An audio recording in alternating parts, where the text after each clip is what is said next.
Hello there! In addition to our usual psychology topics, we will be launching a new series called Read the Minds, which focuses on human insight and emotional resonance. A new episode will be released every week. Stay tuned. High-dimensional relationships will last forever.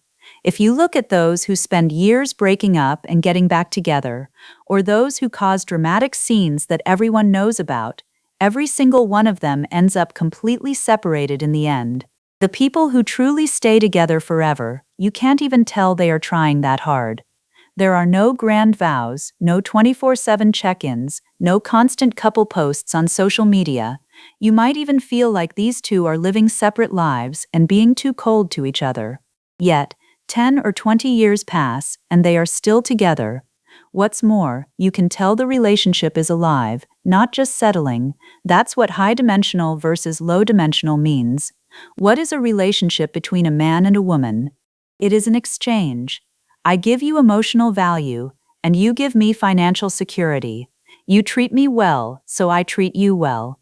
If you reply to my text slowly today, I will give you the silent treatment. Everything runs on a surface-level logic of balancing the ledger. If you contribute less today, I lose out. The books aren't balanced, and I have to make a scene. After the fuss, he pays up a little. The ledger is balanced. Things quiet down for 2 days, and then comes the next cycle. This kind of relationship is essentially two beggars begging from each other. Neither has any surplus food, and both feel the other owes them. Isn't it tiring? It's exhausting. The key is that this exhaustion has no end, because the math can never be settled, and human desire can never be filled. High-dimensional relationships don't work like this.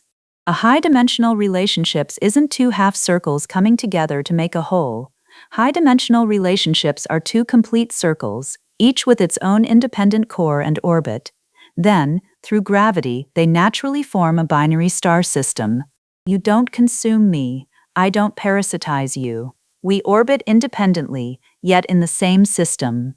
When you shine, I am shining too. When your light dims, mine can still reach you. It works the other way around too. This kind of relationship starts differently. It doesn't begin with you lack something so I fill it. It begins with I have something and I am willing to share it with you. I don't draw close to you so you can complete me. My life was already pretty full, and your arrival simply makes that fullness a little richer. I don't expect you to save me, and you don't have to carry the weight of all my expectations. Our love isn't meant to quench our thirst, it's meant to crown us. Look, just this mindset alone filters out 90% of people. Too many people get into relationships looking for a father or a mother. A high-dimensional woman is her own parent. So what holds this kind of relationship together? Money? Sex? Responsibility? It's all of them and none of them. What truly sustains a high-dimensional relationship comes down to 4 words: growing together. Do you know why so many couples can't make it past 3 years? Because by the 3rd year, everything that could be discussed has been discussed. Everything that could be explored has been explored. The novelty is gone, and what's left is inertia. Inertia won't run forever, it will stop. What do you do then? The low-dimensional approach is to manufacture novelty, get a new haircut, take a trip, buy a designer bag, or have a baby. These are all external fixes used to prolong life on support, and they don't last long. The high-dimensional approach is different. High-dimensional means we each grow new things in our own domains. Say you get interested in philosophy this year. Fine, go read Kant, and come explain it to me when you're done. Even if I don't fully understand it, seeing that excitement in your eyes lets me see a side of you I haven't known yet. Say I'm anxious about a career transition this year and can't sleep at night.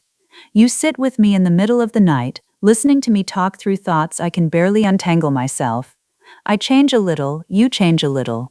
We both bring our newer selves back into this relationship and realize, hey, it's still that person, but there seems to be another layer worth exploring all over again. That is called growth. It's not just growing old together, it's changing together. Another feature of high-dimensional relationships is allowing exits. This might not sound pleasant, but it's the truth. Low-dimensional closeness means you can't leave, binding you together. High-dimensional closeness means you can leave whenever you want, yet you choose to stay. The former is a chain, the latter is gravity. The person bound by a chain struggles their whole life, while the person held by gravity stays with peace of mind. I once met a truly clear-headed woman who had been happily married to her husband for 20 years. When someone asked her secret, she said, "From the first day of marriage, I knew I could leave him and live very well on my own, and he knew it too. So every single day we are together isn't because we have no choice, it's because we want to." I've remembered those words for many years. That is high dimension. Don't use morality, children, public opinion, or sunk costs as ropes. Ropes will snap one day, and when they do, it's all ugly. Gravity won't snap because it comes from within yourself, so you see, a high-dimensional woman never asks, "Will he love me forever?" She knows the question is meaningless because forever isn't something he can give you, it's something you create together. If he loves you today, you hold your own ground. If he is tired tomorrow, you still hold your own ground. You are not a container waiting to be loved. You are a generator that can produce its own power. People who stay together forever didn't just get lucky and meet the right person. It's because they raised their own dimension first. Once your dimension goes up, you'll find that the way you look at men changes completely. Before, you cared about whether he had money or whether he could give you a future. Now, what you care about is he a complete person? Does he have an independently functioning core? Can he handle my completeness without being afraid of it? Do I still need to cut off my toes to fit into the shoe in front of him? The answers to these questions directly determine whether you can enter a high dimension. Where do many relationships die? They die when one dimension is high and the other is low. You want spiritual resonance with him, but he just wants a roommate to get by. You want to explore self-growth, but he thinks you're being dramatic. You are trying to build a gravitational field while he is still calculating profit and loss. What do you do then? If you drag him hard, you can't move him. If you lower your dimension, you feel wronged. So the brutal part of high dimensions is that it is destined to be lonely. It's not that there are no people around, but that there are too few who can match your frequency. But the good news is that this kind of loneliness isn't a tragic one. It's a filter. It sifts out those who can't handle your weight, leaving the one who can stand shoulder to shoulder with you. He doesn't necessarily have to be taller or stronger than you, but he stands firm and won't lean on you just to stay upright. Once this kind of relationship is established, it's hard to break up, because the cost of breaking up is too high, not in terms of money, but in terms of spiritual drain. Once you are used to deep communication, it's hard to tolerate trivial nonsense. Once you are used to mutual achievement, it's hard to tolerate mutual consumption. Once you are used to being loved in freedom, it's hard to tolerate the shackles of control. Your threshold has been raised. You take one look at a low-dimensional relationship and know you can't step into it. That is the true meaning of staying together forever.